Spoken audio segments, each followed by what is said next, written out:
안녕하세요. 국회 산업통상자원 중소벤처기업위원회 김경만 국회의원입니다. 오늘 한국경영기술지도사의 날을 맞아 이렇게 직접 찾아뵙고 인사를 드려야 됩니다마는 코로나19라는 특수한 상황으로 인해서 비대면으로나마 인사 말씀을 드리게 된 것을 반갑게 생각합니다. 경영기술지도사의 김호연 회장님을 비롯한 경영기술지도사 여러분, 올 한 해 참으로 수고 많으셨습니다. 무엇보다 코로나19란 특수한 상황 속에서 우리 중소기업과 소상공인이 참으로 어려웠습니다. 이러한 어려운 중소기업과 소상공인에게 보이지 않게 또 대면에서 또는 어려운 환경 속에서 비대면함으로써 중소기업의 여러 가지 어려운 부분들을 마케팅과 자금 그리고 경영 지도에 이르기까지 여러 부분들을 자문하고 컨설팅해준 여러분들이 있었기에 오늘의 중소기업과 소상공인이 있었다라고 생각합니다. 오늘 여러분들의 날을 맞이해서 우리가 대한민국 경제가 처한 또 우리 중소기업이 처한 어려운 부분들을 함께 공유하고 또 국회에서 어떤 부분들을 고민하고 있는지 여러분들과 이야기를 나누면서 우리 중소기업들이 우리 소상공인들이 앞으로 비상하고 또 도약하기 위해서 어떻게 나아가야 되는지를 짧은 시간 동안 고민해보는 시간을 가져보도록 하겠습니다. 여러분 잘 아시겠습니다만은 모든 사람에게는 주민번호가 있지 않습니까? 우리 중소기업 소상공인에게도 주민번호가 있다는 사실 여러분들 함께 기억해 주시기 바랍니다. 998379 1233 119 앞으로 아시는 분도 계시겠지만은 앞으로 중소기업과 소상공인 경영 컨설팅 하실 때 중소기업에게도 주민번호가 있다. 이 부분을 꼭 기억하시고 또 우리 중소기업들에게 널리 전파해 주시고 홍보해 주시기를 바랍니다. 앞에 998379는 중소기업이 전체 기업체 수의 99%를 차지하고 있습니다. 또한 79라는 숫자는 중소기업에 종사하는 고용자 수가 전체 근로자의 79%를 차지하고 있다는 의미입니다. 다음 83%가 우리 고용자 숫자를 의미하고요. 뒤에 79라는 숫자는 중소기업에 종사하는 전체 가족의 숫자가 국민 전체에서 차지하는 비중이 79%란 뜻이겠습니다. 헌법 제123조 3항에는 국가는 중소기업을 보호 육성해야 한다라고 명시되어 있습니다. 헌법 또한 119조에는 경제민주화 조항을 의미하고 있습니다. 다시 한번 여러분들과 함께 998379 1233 119는 우리 중소기업의 현 주소를 나타내고 있다. 이렇게 생각하시면 되겠습니다. 제가 여러분들과 또 첫 대면인 만큼 제가 걸어온 길에 대해서 잠깐 여러분들과 이야기를 나누도록 하겠습니다. 저는 여의도에 있는 중소기업 중앙회에서 30년 7개월 동안 근무했습니다. 한 직장에서 쭉 근무를 하다가 이곳 국회에 입성하게 됐는데요. 중소기업과 소상공인과 함께 30여 년을 함께 했다라고 생각하시면 되겠습니다. 거의 30여 년의 절반은 글로벌 업무, 국제 통상 업무를 하면서 우리 중소기업의 해외 시장 개척과 해외 전시회 또 국제회의에 참가하면서 글로벌 트렌드를 익히고 또 해외 시장을 개척하는 데 지원 역할을 해왔습니다. 나머지 한 절반의 한 15년은 중소기업 정책 관련 업무를 했는데요. 제가 마지막 국회에 들어오기 전에 5년 7개월 동안은 중소기업 관련 정책 본부장으로서 중소기업 정책을 입안하고 또 그것들을 만들어서 취합해서 정부에 또는 국회 또 관련 기관에 전달하고 그걸 입법화하는 그런 과정을 했다는 말씀을 드리겠습니다. 다시 한번 말씀드린다면은 중소기업 관련해서 글로벌한 문제와 통상 문제, 중소기업 정책의 문제, 또 우리가 또 이 노동자 활동도 하면서 여러 가지 인재 육성과 중소기업의 노사 문제에도 관심을 가질 수가 있었습니다. 저 개인적으로는 또 두 번의 대통령 선거 과정과 또 이 총선 과정 그리고 지자체장 선거 과정을 통해서 중소기업 정책 과제를 만들고 이를 정부 정책에 반영하는 역할들을 했었고요. 민주당하고는 중소기업 분야의 그 대표에서 중소기업 정책 전문가로서 민생경제연석회의에 참여하면서 당과 정부, 청와대 중소기업 분야를 전달하고 하는 가교 역할들을 해왔습니다. 어쨌든 제가 중소벤처기업 분야의 또 전문가로서 중소기업 벤처기업 분야의 계보로서 30여 년을 일해왔다는 말씀을 드리면서요.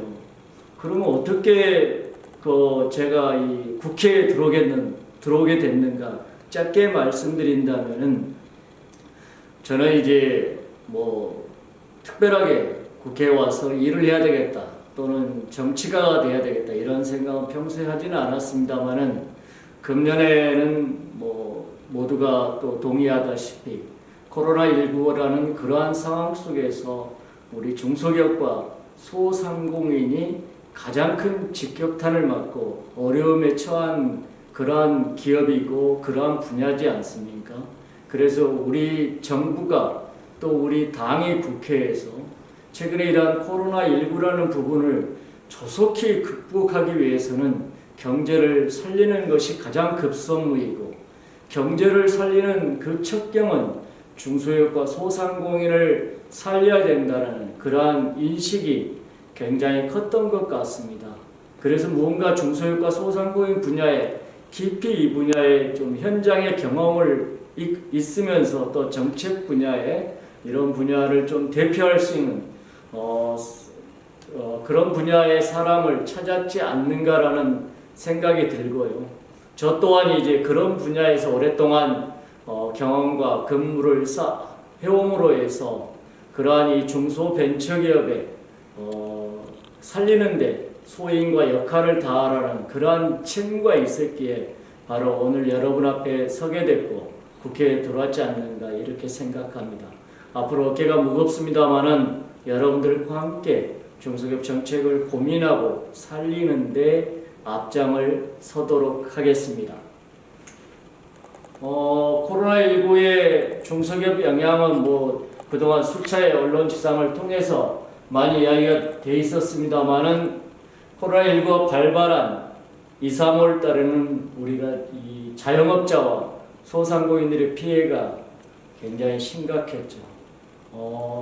4월부터는 이게 제조업과 수출 기업으로 확산이 됐습니다.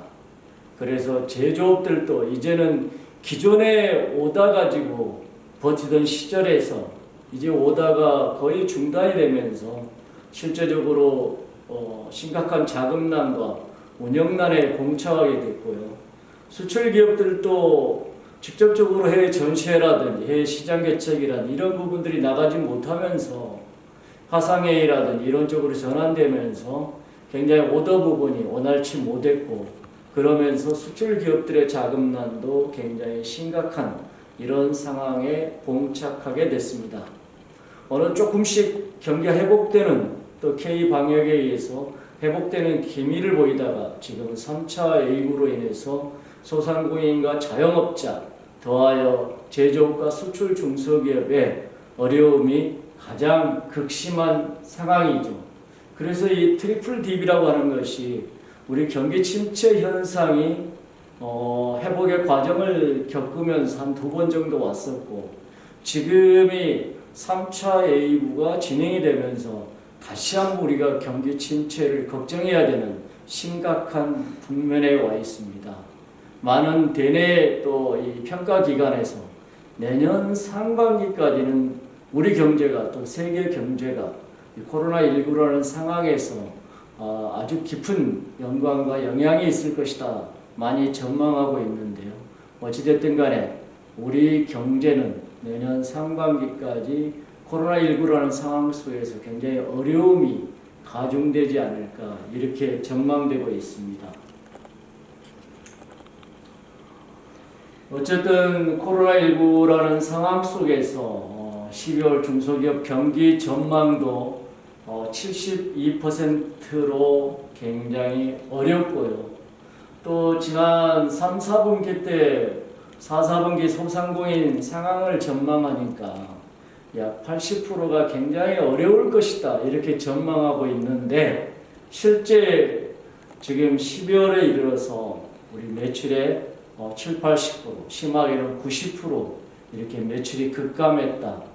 이런 소상공인과 자영업자들이 굉장히 많이 있고 실제로 일부 업종은 지금 국회 앞에서 굉장히 왜 우리 업종만 셧다운 해야 되느냐 이런 것들을 또 데몬스트레이션 하면서 이들 업종의 어려움을 호소하고 있습니다. 하루빨리 이러한 어려움이 극복돼야 될 텐데요. 10월 중 중소기업 중앙회 그 조사한 결과 보면 10월 중 중소제조업 가동률 자체도 70% 미만을 보이고 있습니다. 거의 지난 2월 이후에 중소제조업의 가동률이 70%대를 회복하지 못하고 있는데요. 실제 우리 제조업의 가동률이 70% 미만이라는 것은 그만큼 굉장히 그 가동 상태가 안 좋다 이런 부분들을 이야기해주고 있는 것이죠.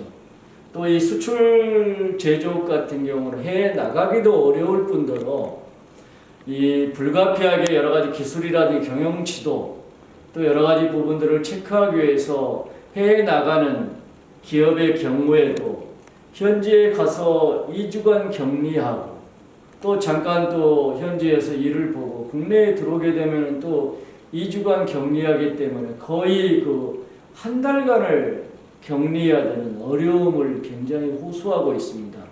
그래서 최소한 그 대만처럼 우리가 입국할 때 좀 격리 기간을 5일에서 7일 정도 좀 낮춰준다면 수출입 기업들의 출입국 문제가 조금 해소되지 않겠는가 이런 부분들을 굉장히 호소하고 있고요.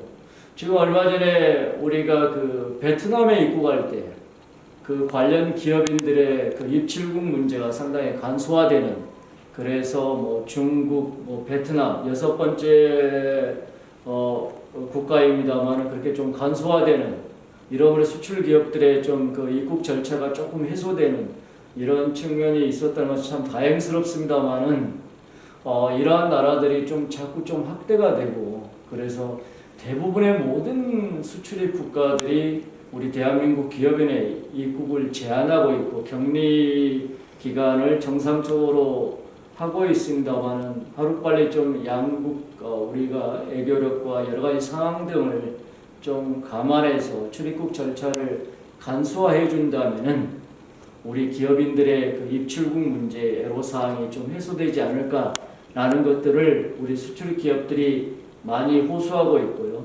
최근에 이러한 그 경제 상황이 코로나19로 인해서 침체되니까 가장 큰 문제가 고용 유지 문제입니다. 그래서 우리 정부에서도 고용보험금을 통해서 여러 가지 그 고용을 유지하는 지원금을 많이 이렇게 좀 지원해 주려고 노력을 하고 있고 또 특별 고용 유지를 통해서 90% 이렇게 해주고 있습니다만 어쨌든 그러함에도 불구하고 우리 8월까지의 중소기업 휴직률을 보니까 2명 중에 3명은 휴직자다. 그래서 굉장히 좀 고용 문제가 우리 그 근로자들 문제에 있어서는 가장 심각한 문제가 아닌가 이렇게 보여집니다. 코로나19로 인한 우리 경제를 둘러싼 경제 환경의 변화를 한번 들여다보겠습니다. 4차 산업혁명 많이 이야기를 합니다.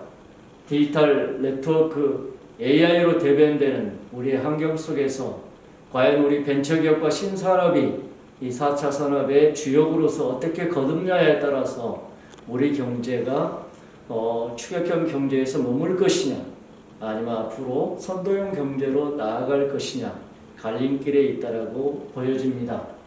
또 세계 경제가 자유무역주의가 후퇴하고 보호무역주의가 가세하면서, 더군다나 우리가 지난해 한일 수출 규제를 통해서 얼마나 이 협력 기업의 중요성을 다시 한번 실감을 했고요.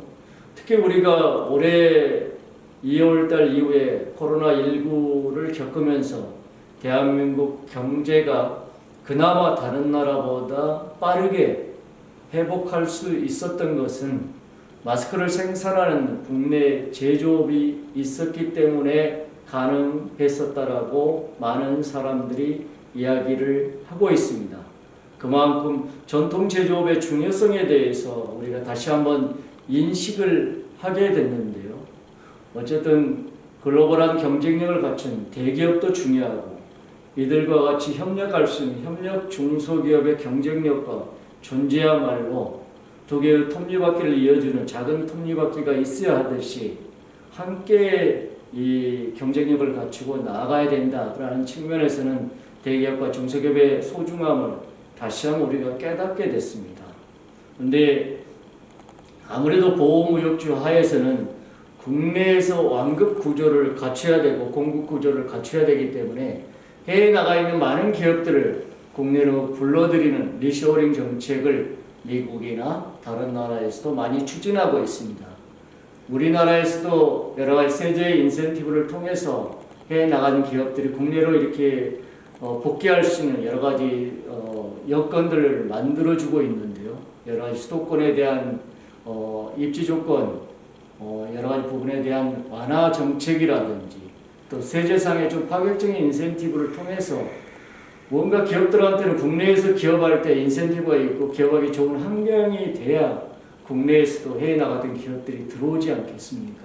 그래서 그런 부분에 대해서 리쇼어링 정책을 추진하더라도 조금 더 속도감 있게, 조금 더 인센티브 있게 추진해야 될 필요가 있지 않는가 생각하고, 우리는 지난 7월 14일 대한민국 경제가 지금 어렵지만 향후 우리가 또 100년을 내다보면서 선도산업으로서 선도형 경제로서 어떻게 나아가야 될 것인가, 이제는 과거의 추격형 경제에서 선도형 경제로, 리딩 경제로 나아가기 위해서는 무엇을 해야 되는가, 이런 청사진과 그림을 한국판 뉴딜이라는 이런 그림으로 국민들과 기업인들에게 제시한 바가 있습니다. 이른바 디지털 뉴딜과 그린 뉴딜, 그리고 사회적 포용 뉴딜, 지역 뉴딜로 대표가 됐죠. 2025년까지 160조를 투입해서 190만 개의 일자리를 생성하겠다라고 야심찬 계획을 내놓고 하나하나 단계적으로 추진하고 있습니다만은, 여기에는 모든 기업인들이 생각하듯이 정부는 일정한 부분에 마중물 역할을 하면서 실제적으로는 민간기업의 참여가 뒤따를 수 있도록 촘촘한 로드맵과 인센티브 마련이 필요하다고 생각합니다. 그래야만이 정부는 앞에서 끌고 민간기업은 적극적인 참여 속에서 한국판 뉴딜이 정부가 바뀌더라도 또는 차기 정부에서도 계속된 정책으로서 하나의 정책 방향으로서, 정책 어젠다로서 힘을 받고 추진할 수 있지 않을까 생각합니다. 국회도 이러한 부분에 힘을 합치고 적극적으로 뒷받침하도록 노력하겠습니다. 경제가 위기고 경제가 어려울 때는 사실상 또 글로벌 GVC 체제가 붕괴된 상황에서는 정부만이 그 역할을 적극적으로 추진할 수가 있습니다. 이른바 재정정책과 금융정책을 통해서 참으로 어려운 기업들의 현실과 국민들의 호주머니를 소비 진작과 내수 활성화를 통해서 뒷받침할 수 있지 않은가 생각합니다. 여러 가지 재정적인 부채 문제 우리가 많이 우려하고 있고 또 많이 염려합니다만은 여기서는 적극적인 재정 정책을 통해서 기업들의 어려운 부분들을 조금이나마 연명할 수 있는 이런 부분도 하나의 우리가 적극적으로 강구해야 되고 또 한국은행을 통한 금융적인 지원도 뒷받침되어야 할 것입니다. 모든 나라가 여기에 그러한 힘을 쏟보였습니다. 대한민국 정부도 여기에 최선을 다하고 있습니다. 또 여러 가지 소비 형태도 코로나19나 이런 상황 속에서 온라인으로 많이 형태가 변화가 되고 있죠. 이러한 그 시대적 소비 형태의 변화에 대해서 우리 소상공인과 자영업자, 우리 중소기업도 이러한 소비 형태의 변화에 잘 대응하면서 생산과 마케팅에 힘써야 될 것으로 생각합니다.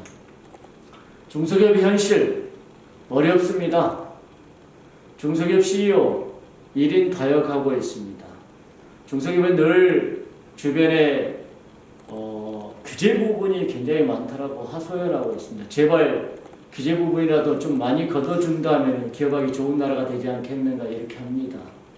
국회의 또 책임과 역할 막중한 것 같습니다.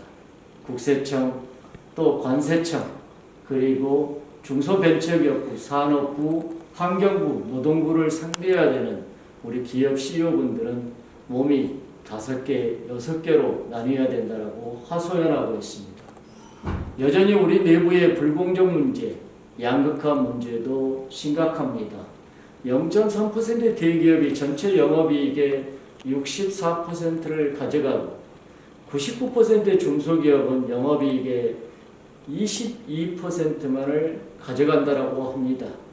대기업에 근무하는 근로자의 임금은 500만 원이 넘는 반면에 중소기업 근로자의 임금은 234만 원이라고 이야기합니다. 임금과 영업이익 양극화가 심화되고 있습니다. 우리 정부에서는 포용적 경제성장 많이 주장하면서 이러한 부분에 대한 해소를 위해서 노력하고 있습니다만은 여전히 그 격차가 좁혀지지 않고 있는 것은 매우 안타깝게 생각합니다. 중소기업은 자영업자까지 해서 663만 기업이라고 이야기를 합니다. 그 중에 50인 미만이 대부분의 기업을 차지하고 있습니다. 실제적으로 중소제조업은 50만 정도라고 이야기합니다.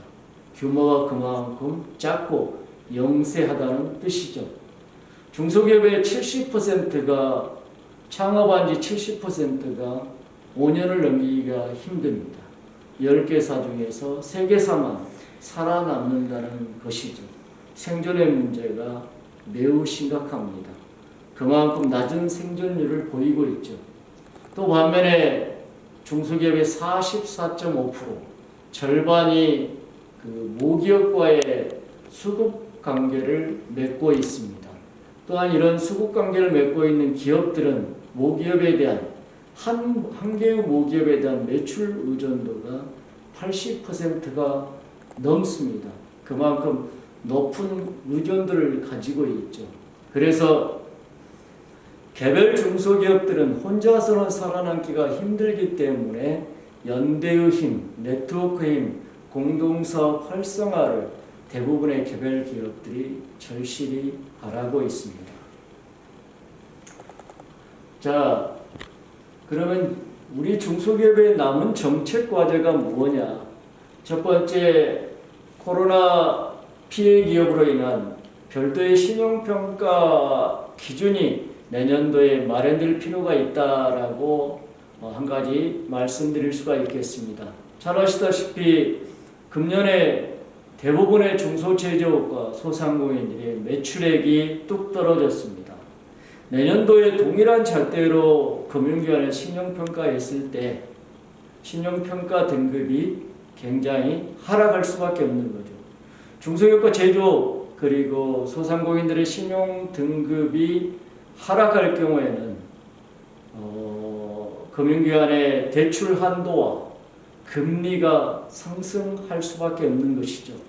그렇다면은 올 한 해를 근근히 버티면서 이 정부의 여러 가지 지원 정책에 의해서 대출받은 금액도 두 번에 걸쳐서 내년 3월까지 연장해 왔고, 그리고 금리 부분도 일정 부분 유예를 해왔습니다마는 만에 하나 내년에 조금이라도 상황이 호전되기를 바라고 또 호전될 것입니다마는 그럴 경우에 여러 가지 오다라든지 또 계약이라든지 이런 부분들이 늘어날 경우에 여러 가지 원자재라든지 구입을 위해서 운영 자금이 굉장히 필요할 거 아니겠습니까?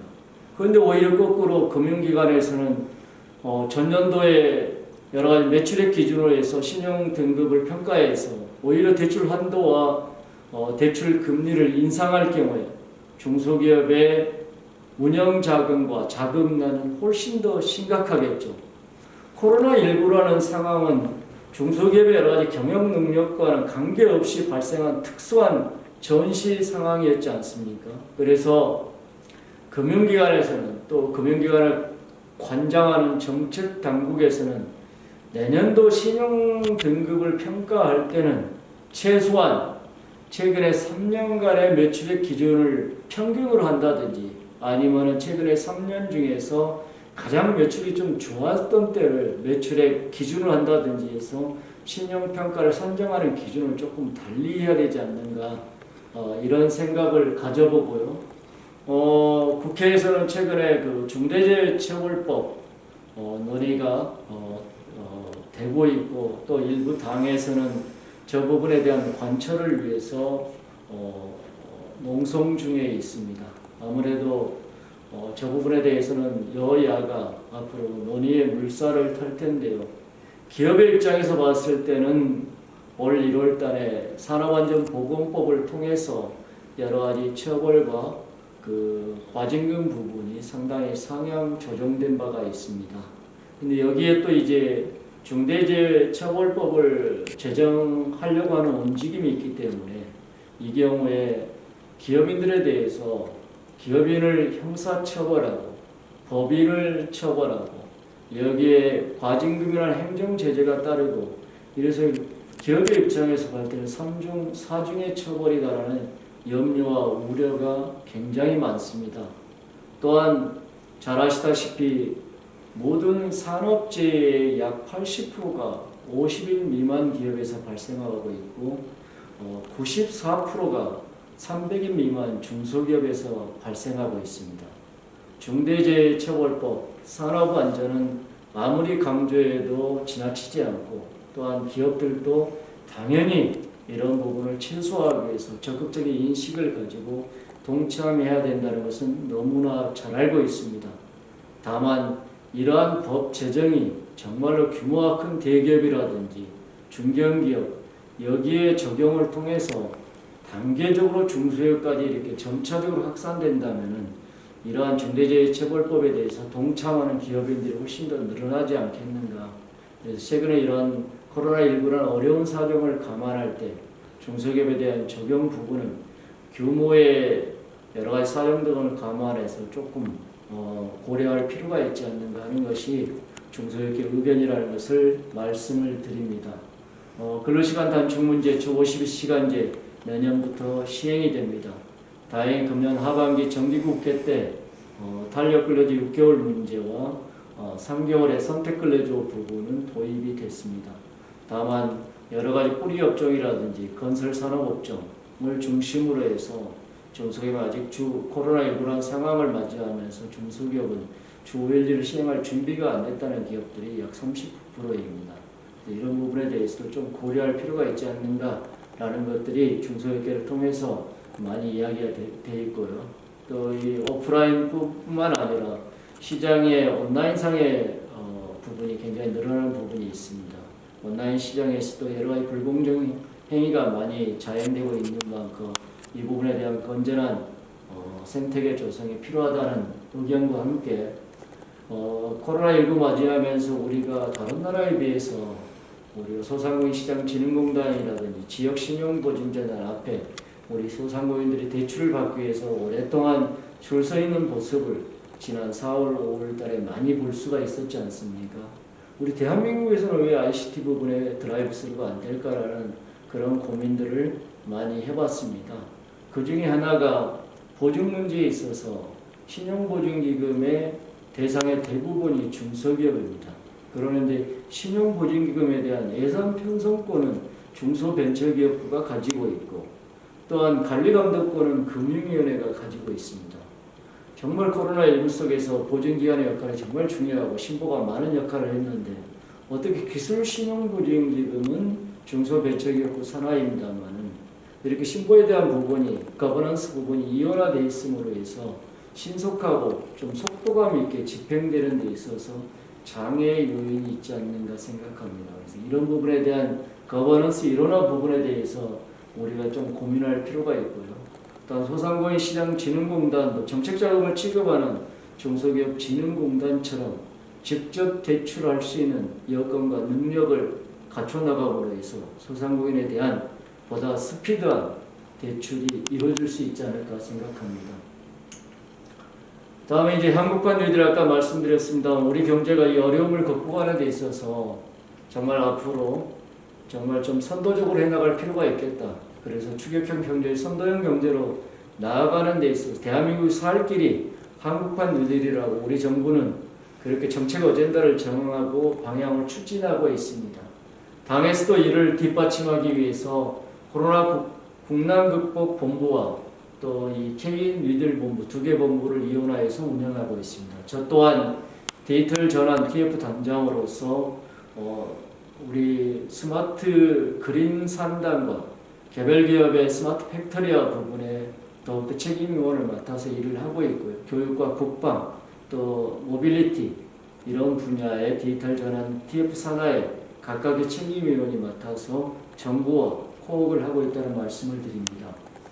저는 지난 9월 대정부 질문시에 바로 우리 디지털 그린 산단과 개별 기업의 스마트화 그리고 정말 우리 중소기업이 여러 가지 생산성 향상을 위해서는 스마트화하는 것이 답이다라는 측면에서 이 스마트화가 원활하게 촉진되기 위해서는 이 스마트화를 관할하는 중소기업을 둘러싼 부서가 여러 가지 과기부, 중소벤처기업부, 또 산업부, 환경부 등으로 여러 분산되어 있습니다. 무엇보다도 효율적인 추진을 위해서는 정부의 좀 거버넌스 이론화 부분이 굉장히 중요하다는 말씀을 드렸고 또 하나는 약 1200개가 넘는 여러 국가 산단과 지방 산단의 디지털화, 그린 산단을 위해서는 이를 총괄하고 있는 산업부가 정말로 촘촘하게 계획을 세워서 여러 가지 산단의 여러 가지 환경 조성도 할 필요가 있고 디지털화와 그린 산단 두 가지 문제를 동시에 추진하기 위해서는 정말 좀 세밀하게 촘촘하게 계획을 세워서 할 필요가 있다는 말씀을 또한 드렸고요.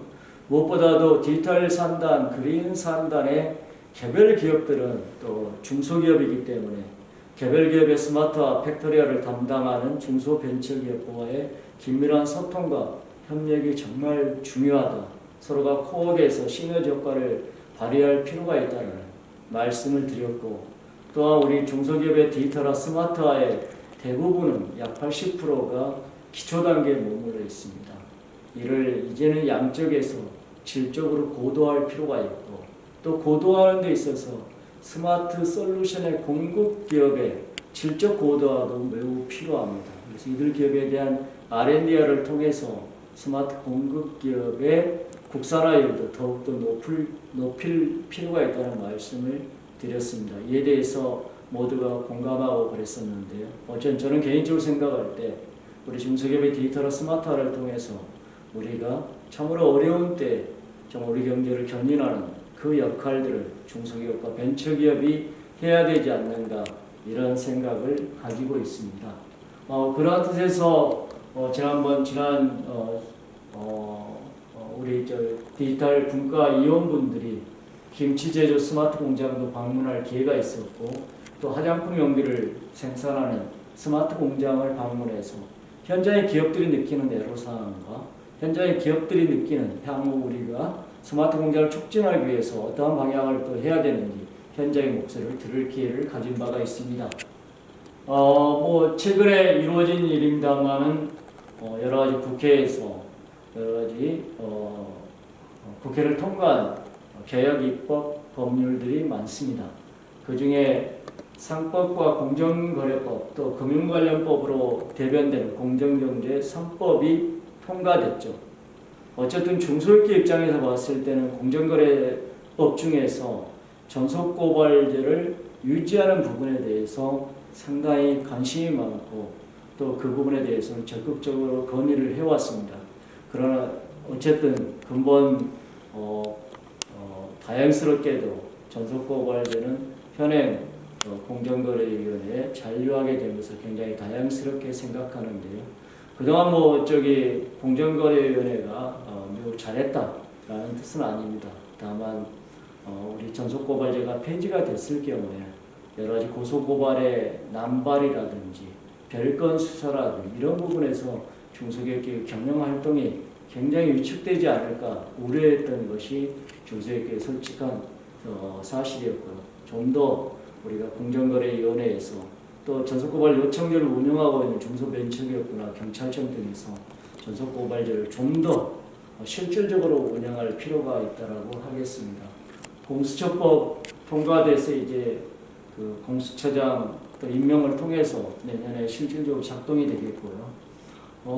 근로기준법 다른 내용도 많이 있습니다만 아까 말씀드렸다시피 주 52시간제를 보완할 수 있는 탄력근로제와 선택근로제가 이번에 20대 국회 때 그렇게 통과하려고 했습니다만 통과가 안 됐던 것이 이번 국회에 통과되는 성과가 있었고요. 경찰청 관련해서 자치경찰법과 지방자치법이 또한 통과됐습니다. 국정원법도 통과됐고요. 또 여러분들 20대 국회가 참으로 이러한 성과와 입법 성과가 저조해 있습니다만 21대 국회 우리 모두가 일하는 국회가 돼야 되고 정말로 경제를 살리는 국회가 돼야 되겠다. 이것들이 국민들이 또 국회에 바라는 점이었습니다만 그러한 국민들의 기대에 부응하고자 일하는 국회법을 통과시켰습니다. 앞으로 상시 임시국회를 통해서 조금 더 국민들의 기대에 부응하는 그러한 국회가 되도록 노력하겠습니다. 앞으로 남은 또 주요 입법과제, 중소기업 스마트화 디지털화를 위해서 여러 가지 관련 법들이 법적 제도적으로 뒷받침해줘야 됩니다. 과기부에서는 데이터 기본법, 또 중소벤처위원회에서는 중소기업 스마트 혁신 제조법, 그다음 산업부에서 산업 디지털 관련법, 또 디지털 집행정법 등 여러 가지 법적 제도적 뒷받침을 통해서 기업들의 디지털화 스마트화를 좀 이렇게 속도감 있게 추진하는데 더욱더 뒷받침하도록 하겠습니다. 이제 앞으로 저도 관심 갖고 추진할 분야입니다. 어쨌든 기술 탈취 분야는 우리가 아무리 강조해도 지나치지가 않습니다. 어떻게 기술 탈취 부분은 대기업이 중소기업이 먹고 있는 사탕을 빼앗는 것 같습니다. 사탕을 빼앗기는 어린아이 입장에서는 자기의 전 재산을 뺏기는 것과 똑같은 거죠. 이러한 부분에 대해서는 좀 불공정한 부분, 또 오프라인상에서 여러 가지 시장 규모가 굉장히 커지면서 여기에 이렇게 수수료 문제라든지 광고 부분, 여기에 대해서 좀 나타나는 불공정한 부분도 개선해야 될 겁니다. 관련 법 제정에 또 박차를 가할 필요가 있고요. 어쨌든 지난 여름에 우리가 어느 지역에서 협동조합이 침수되는 사고가 발생한 바가 있습니다. 20억 원 정도의 피해가 있었는데요. 그래서 피해를 보상받기 위해서 중소벤처기업부에 처음에 신청을 했는데 협동조합은 중소기업이 아니라는 이유로 처음에는 거부가 됐습니다. 그러나 여러 가지 수급 끝에 협동조합도 중소기업에 이렇게 포함시켜서 지원을 받는 그런 경우가 있었는데요. 그동안은 개별 중소기업들이 연합된 협동조합은 중소기업으로 인정을 받지 못해서 정부가 지원하는 각종 사업에 참여할 수가 없었습니다. 작은 것을 연결하는 힘, 그게 바로 협동조합에서 비롯된다고 하는데 이러한 협동조합의 활성화를 통해서 중소기업의 네트워크 연결된 힘을 좀 발휘하고 더욱더 중소기업을 활성화할 필요가 있습니다. 그게 4차 산업시대의 네트워크 경제화에서 협동조합이 갖는 중요성입니다. 또한 여러 가지 정책 자금을 활성화하기 위해서 보증기관 체계의 거버넌스 부분, 그 다음에 CVC를 통해서 벤처기업의 대기업의 자금뿐만 아니라 대기업의 경영 노하우가 전수될 수 있도록 하는 부분에 대해서는 이번에 법이 통과가 됐고요. 그 다음에 벤처기업에 대한 그 비상장 벤처기업에 대해서 차등 의결권을 통해서 외부 자금 수혈할 수 있는 통로 부분을 조금 더 중소기업 창업 CEO분들에게 안정적으로 시그널을 줄 수 있는 이런 차등 의결권 제도도 도입할 필요가 있다. 그리고 무엇보다도 중소기업 혁신을 위해서는 스마트화를 더욱더 박차를 가할 필요가 있고, 이 부분은 국회 차원에서도 계속 그 디지털 분과위원회라는 디지털 전환위원회 참여를 통해서 중소기업의 스마트화와 중소상단의 디지털 그린 상단에 더욱더 관심을 가지고 앞으로 추진하겠습니다. 앞으로 이러한 기본 기조하에 정말로 중소벤처기업이 우리 경제를 리딩하는 신산업, 우리 경제를 리딩해가는 한 축으로서의 역할을 감당하는데 백업을 해드릴 거고요.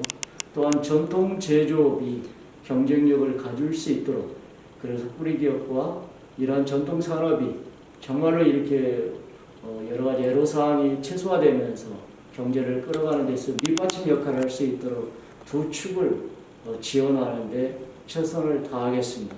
정말로 중소벤처기업이 우리 경제의 중심축으로서 그동안은 대기업 주도의 경제였다면 중소벤처기업 주도의 경제로 전환하는 데 있어서 중소벤처기업 계보의 한 사람인 제가 그 최선의 역할을 다하는데 노력하겠다는 말씀을 약속드리겠습니다.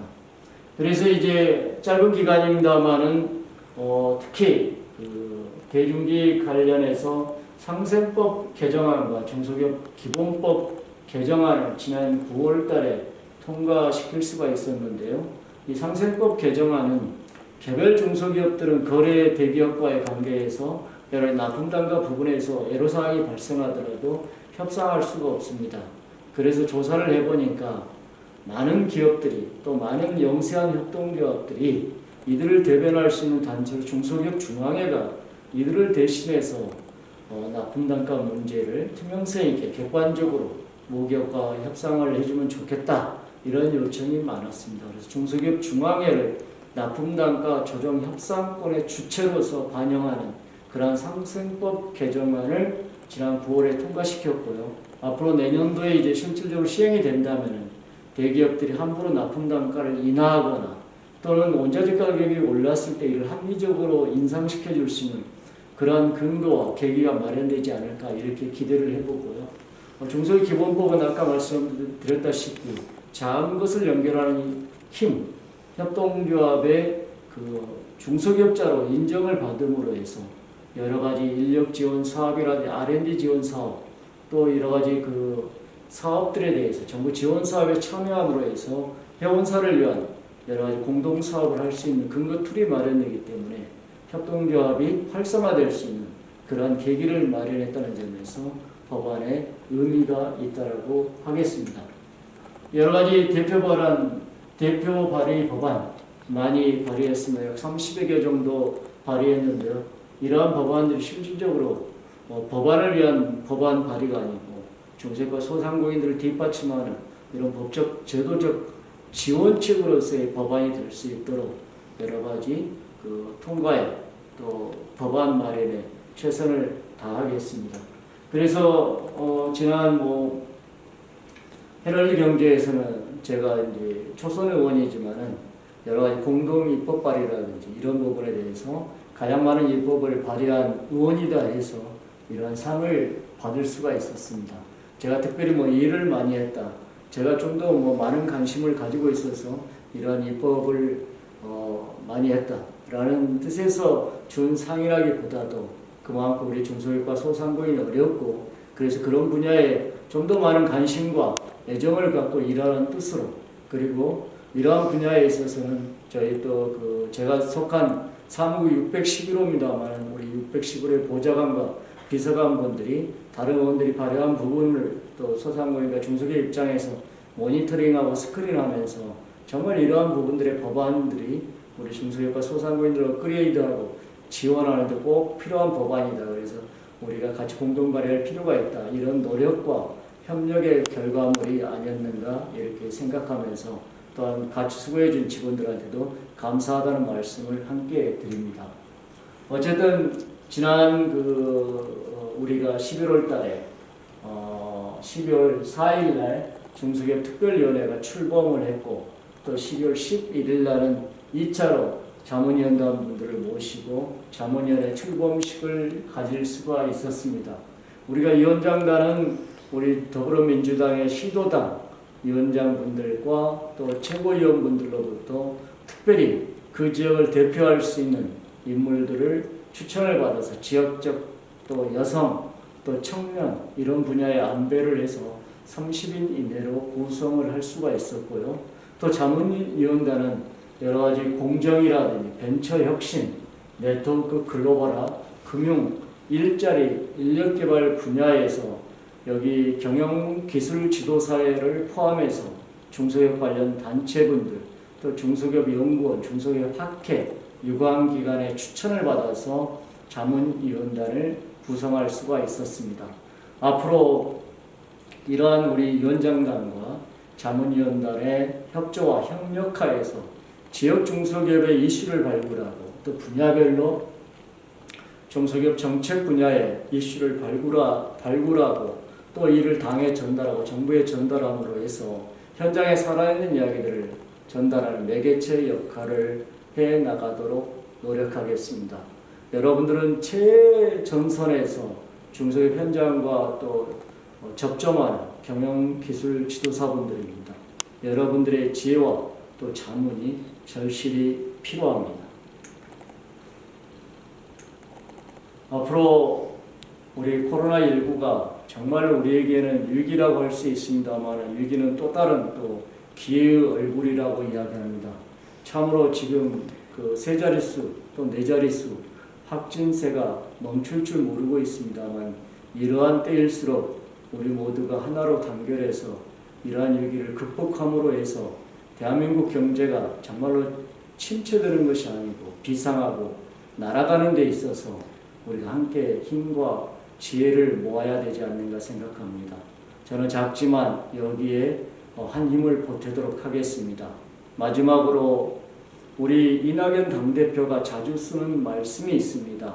아프리카 속담에 당신이 있어 내가 행복하다라고 이야기를 합니다. 이른바 우분투 정신이라고 이야기를 하는데요. 오늘 비록 경영기술 지도사의 날을 맞이해서 전국에 있는 많은 경영기술 지도사가 한꺼번에 다 모이시지는 못했지만 여러분들이야말로 중소기업의 최일선에서 많은 컨설팅과 자문을 해줌으로 해서 중소기업 경영 환경에 지대한 영향을 끼치고 계신 분들입니다. 바로 여러분들이 있기 때문에 우리 중소기업 현장은 든든하고 저 또한 국회라는 공간에서 일을 할 수가 있습니다. 바로 그러하기 때문에 대단히 든든하다는 말씀을 드리면서 마지막으로 경영기술 지도사의 날을 맞이해서 그동안 올 한 해 애쓰신 김호연 회장님을 비롯한 경영기술 지도사 여러분 모두에게 수고하셨다는 말씀을 드리면서 코로나19 상황 속에서도 늘 몸 건강하시고 또 건강에 유의하시길 바란다는 말씀을 드리면서 짧게나마 말씀을 마치도록 하겠습니다. 감사합니다.